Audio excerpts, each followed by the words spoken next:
Langston Hughes, if I say that name, I'm guessing a very specific image pops into your head. Mm. Maybe it's a black and white photo of this handsome, smiling man in a suit, or maybe it's a few lines of poetry you had to memorize back in high school. Something about rivers, something about dreams. Right, a raisin in the sun. He's the poet laureate of Harlem, right? The safe, accessible face of the Harlem Renaissance that ends up on postage stamps. Which is just so ironic because safe is probably the last word I would ever use to describe the actual man.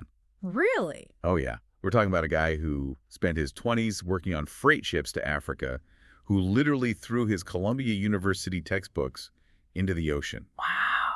He was getting chased out of towns for his politics. He was a radical leftist, almost certainly a closeted gay man in a deeply homophobic era, and a writer who was being investigated by the FBI for decades. See, that's the disconnect we really want to get into today. The textbook version of Hughes is this: polite, almost quiet observer of Black life.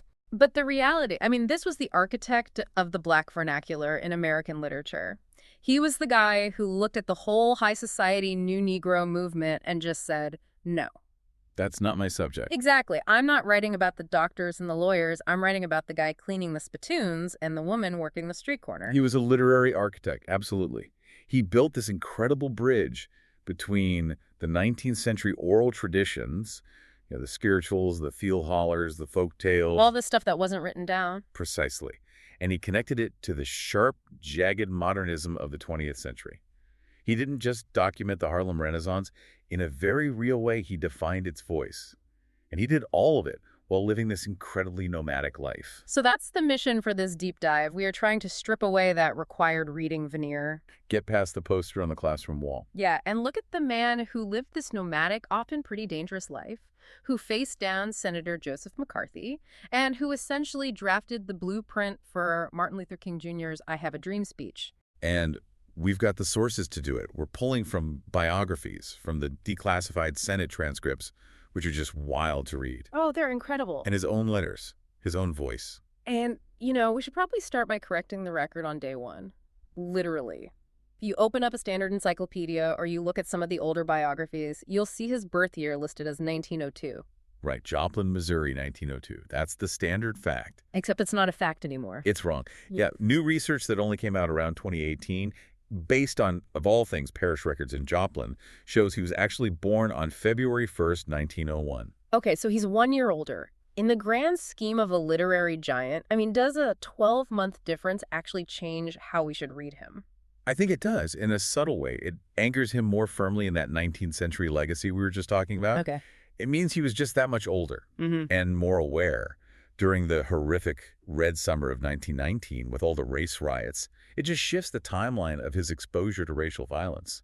And it also just reminds us that even with someone as famous, as studied as Hughes, history isn't static. It's not set in stone. We're still learning the basic facts of his life. And that life, it really started in chaos.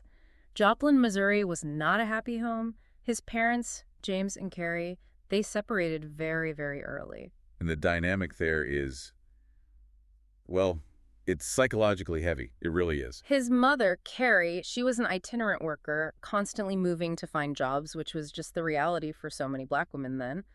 But his father, James Nathaniel Hughes, is a character that feels like he walked straight out of a Greek tragedy. He is the villain of the early story, but he's a complicated one. James Hughes didn't just leave the family. He fled the United States entirely. Right, he goes to Mexico. He moves to Mexico, eventually settling in Toluca. And he didn't go there for the weather. He went there because he absolutely, profoundly loathed American racism. Which sounds like a principled stand on the surface. It does, until you dig into his actual views. James Hughes hated the racism in America. But that hatred curdled into a kind of disdain for African Americans themselves. He was cold, hard man. He felt that Black Americans were somehow responsible for their own condition because they weren't industrious enough. Wow. He looked at the robber barons of the era, the Rockefellers, the Carnegies, and he'd say, why aren't we doing that? He completely internalized the racism of the aggressor. It's that tragic psychological phenomenon where the victim adopts the logic of the oppressor just to survive. It is. So he's down in Mexico, getting wealthy, running a ranch and mining operations, literally putting physical distance between himself and his own Blackness.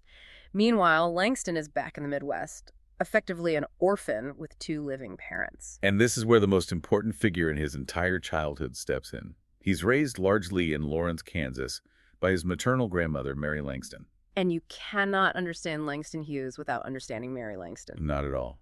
She was not just a grandmother baking cookies. I was reading about her history, and it is absolutely jaw-dropping. She was the widow of Lewis Sheridan Leary.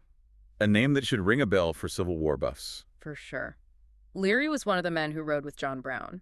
He died fighting at the raid on Harper's Ferry in 1859. He was a martyr for abolition. Exactly. And Mary, his widow, kept the shawl that Leary was wearing when he was shot. It was riddled with bullet holes and blood stains. And she didn't just, hide it in a trunk somewhere. No. She would wrap young Langston in that shawl on cold Kansas nights. Just pause on that image for a second. You're a lonely kid. Your dad hates his own race and lives in another country. Your mom is always gone looking for work.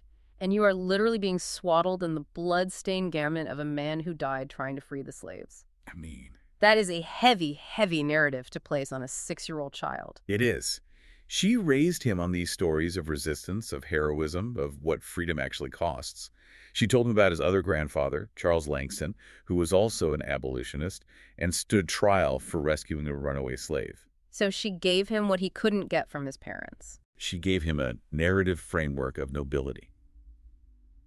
He might have been poor, he might have been lonely, but she made damn sure he knew he came from a line of warriors. It really explains that steel spine he had later in life. But even with that heroic lineage inside the house, the moment he stepped outside, he's dealing with the crushing reality of Jim Crow in the Midwest.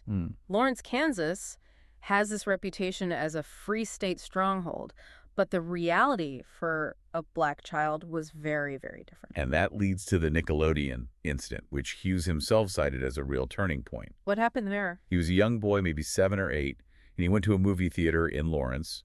He puts his nickel on the counter, excited to see the show.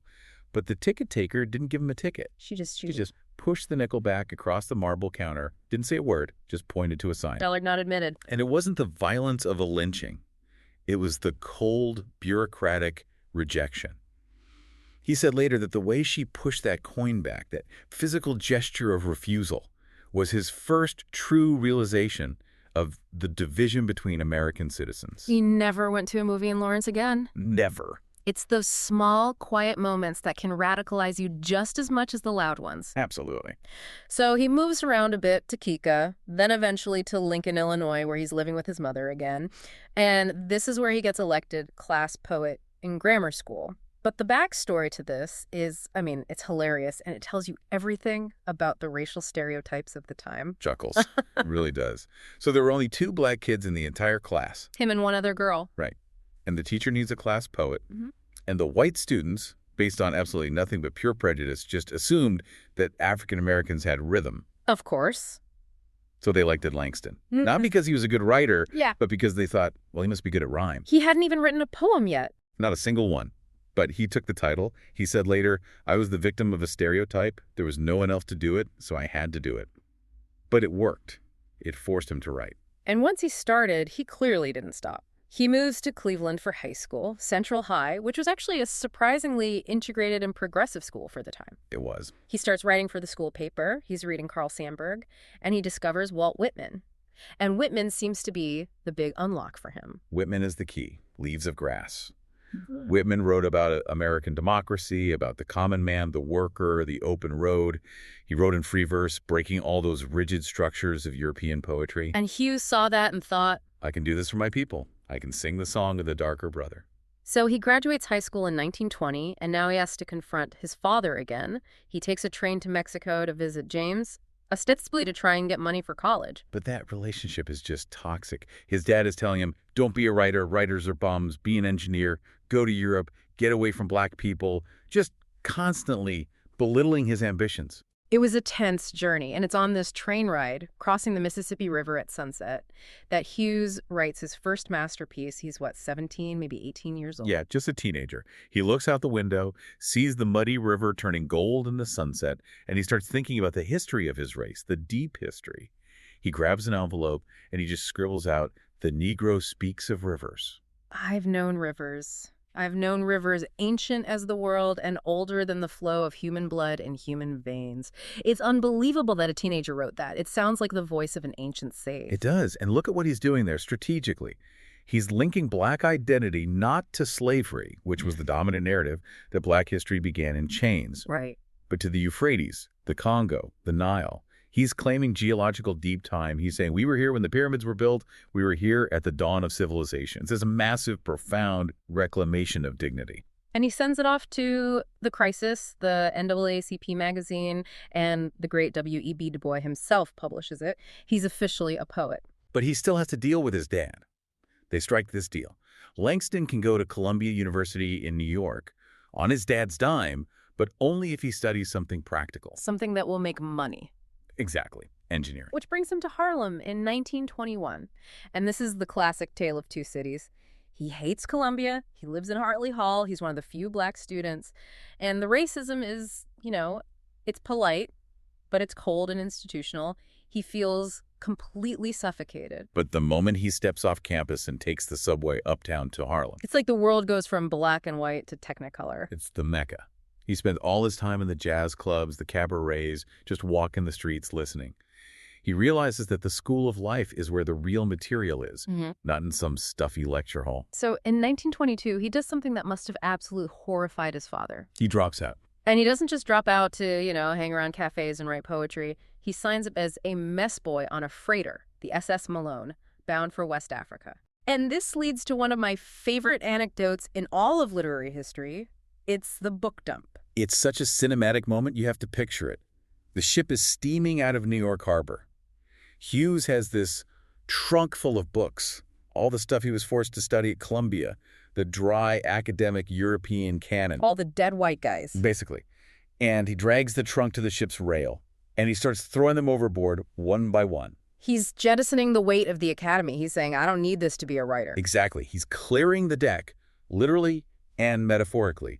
But, and this is the crucial detail, he keeps one book. Walt Whitman, Leaves of Grass. That's the only one he couldn't part with. It's a statement of allegiance. He's saying, I am going to experience the world raw, like Whitman did. And he did. He went to Senegal, Nigeria, the Congo. And this wasn't some romantic vacation. Not at all. He saw the beauty of Africa, for sure, but he also saw the brutality of colonialism, the British and French exploitation. It was an education in global racial politics. He eventually ends up in Paris in 1924, flat broke. And this is not the lost generation Paris of Hemingway and Fitzgerald drinking fine wine. No, Hughes is working as a dishwasher in a nightclub called Le Grand Duc. He's seeing the jazz age from the kitchen through the swinging doors. Which is the perfect vantage point for him, isn't it? It's a perfect vantage point. He's close to the music, but he's among the workers. He sees how the Black jazz musicians are treated like royalty in Paris, while back home they'd be forced to use the service entrance. It broadens his perspective on race.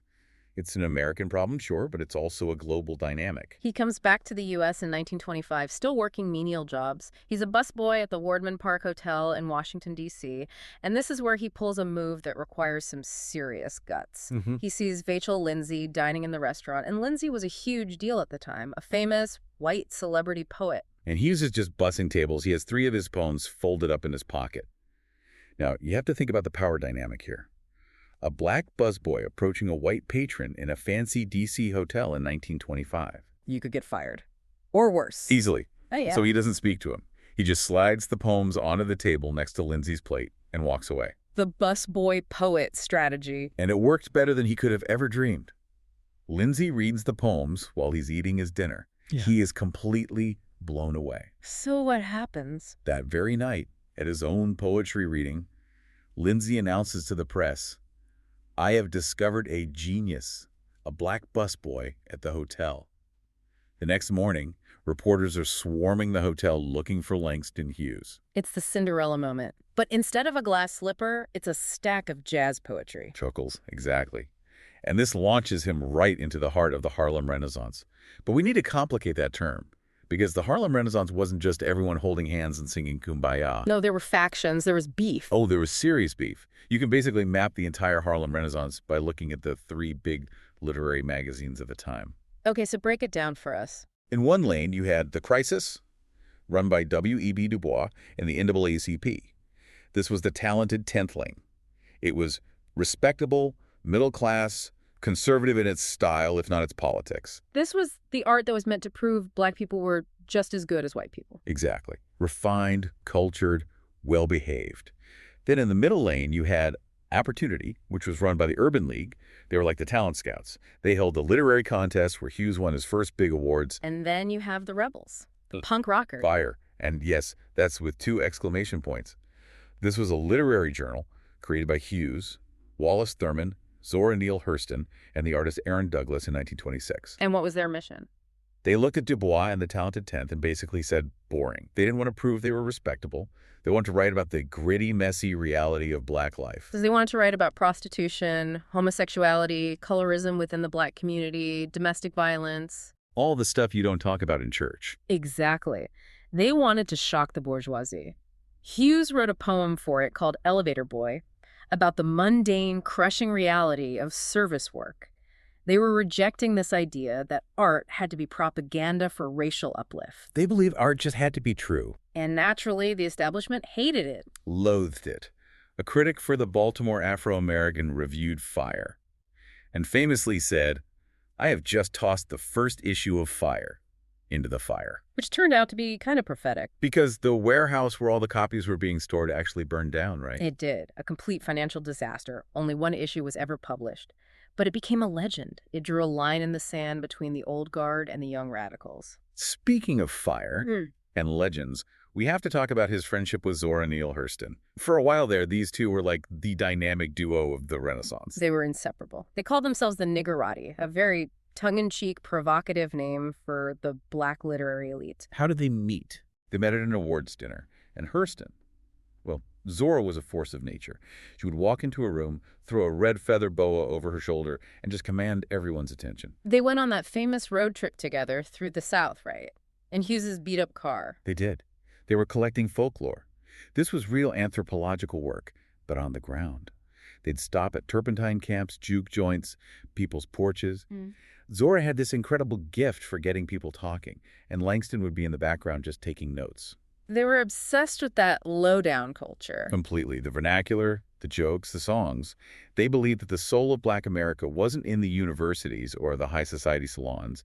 It was in the rural South with the everyday folk. And this shared philosophy, this is what leads to Hughes's most famous essay, The Negro Artist and the Racial Mountain. This is his manifesto. It is. Published in The Nation in 1926. He's responding to a young black poet who had said, "I want to be a poet, not a Negro poet." As if those two things were mutually exclusive. Right. And Hughes just tears that idea apart. He writes, "We younger Negro artists who create now intend to express our individual dark-skinned selves without fear or shame." And then he adds the kicker. "If white people are pleased, we are glad. If they are not, it doesn't matter. We know we are beautiful and ugly too." And ugly too, that's the key phrase. He's claiming the right to be fully human, flaws and all. Exactly. And a huge part of that human expression for him was the music. We call him a jazz poet, but I think a lot of people just assume that means he wrote about jazz. But he was doing something much more technical with the meter, wasn't he? Oh, absolutely. He was trying to make the text on the page replicate the sound of the music. In the 20s, that meant the blues. If you read his poem, The Weary Blues, it has that classic AAB blues structure. Right. I got the weary blues, and I can't be satisfied. It has this heavy, dragging rhythm. It lands hard on the beat. It feels like someone moaning the blues. But the music evolves, and by the 1940s and 50s, the blues has morphed into bebop. Dizzy Gillespie, Charlie Parker, Thelonious Monk. The music gets faster, more dissonant, more anxious. It's more complex. And Hughes's poetry shifts right along with it. This is what makes him a genius. Yeah. He didn't get stuck in the 1920s. You look at his 1951 collection, Montage of a Dream Deferred. He structures the whole book like a bebop jam session. The lines are short, choppy, they cut each other off. It feels improvised. Can you give us an example of that bebop sound in the text? Sure. In the opening poem, Dream Boogie, listen to the rhythm in the interruption. "Good morning, Daddy. Ain't you heard the boogie-woogie rumble of a dream deferred?" Okay, it's got a swing to it. Right. But then he breaks it. Listen closely. You'll hear their feet beating out a bat, and then another voice cuts in italics. You think it's a happy beat? Ah, so it's a call and response. It's syncopated. It's a dissonant chord. That italicized voice cuts right in, questioning the narrative in the middle of the song. It's pure bebop. And that anxiety, you think it's a happy beat? It perfectly mirrors what was happening in Harlem at the time. The optimism of the Renaissance was long gone. The Depression had hit hard, the war had happened, and black soldiers came home from fighting fascism abroad to the same old racism at home. Harlem was becoming a ghetto. The housing was crumbling, jobs were scarce, and that tension culminates in the most famous poem of that collection, Harlem. What happens to a dream deferred? Does it dry up like a raisin in the sun? That image a raisin. It was once a grape full of juice and potential. Now it's shriveled, sweet but dead. Or does it explode? And that's the question. Lorraine Hansberry famously takes the raisin in the sun line for her play. But Hughes is asking a much more dangerous political question. How long can you tell people to wait before the city burns? And speaking of politics, this is the chapter of Hughes's life that usually gets glossed over in schools because it's inconvenient. Very inconvenient. We like Hughes the poet. We're a lot less comfortable with Hughes the radical socialist. But you really can't separate the two. In the 1930s, Hughes went hard left. Hard left. He was deeply, deeply disillusioned with American capitalism. The Great Depression was absolutely crushing Black America.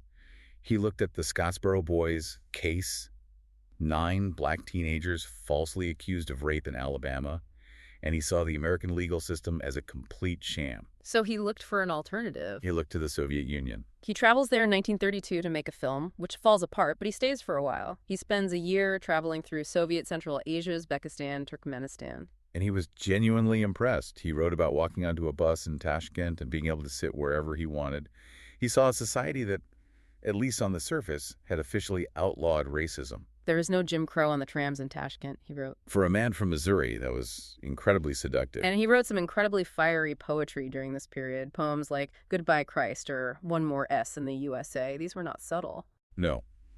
Goodbye Christ basically says, Jesus, you've been sold out to the capitalists and the rich. Make way for Marx, Lenin, push carts and bread. It was incendiary. And it would come back to haunt him. Big time. Because fast forward to the 1950s, the Cold War is freezing over. Senator Joseph McCarthy is hunting for communists under every bed. And Langston Hughes, with his Soviet travel logs and his radical poems, is walking around with a giant target on his back. In March of 1953, the subpoena arrives. He is summoned to appear before McCarthy's Permanent Subcommittee on Investigations. Now, we really need to understand the stakes here. The stakes were everything. His friend and contemporary, the great Paul Robeson, had refused to back down. He told the committee off.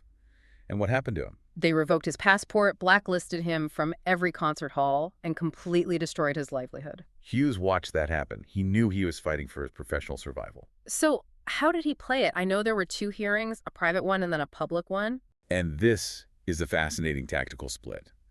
In the private executive session, the transcripts, which were only released 50 years later, show a defiant Hughes. What was he saying? McCarthy is pushing him on why his books are in American libraries overseas.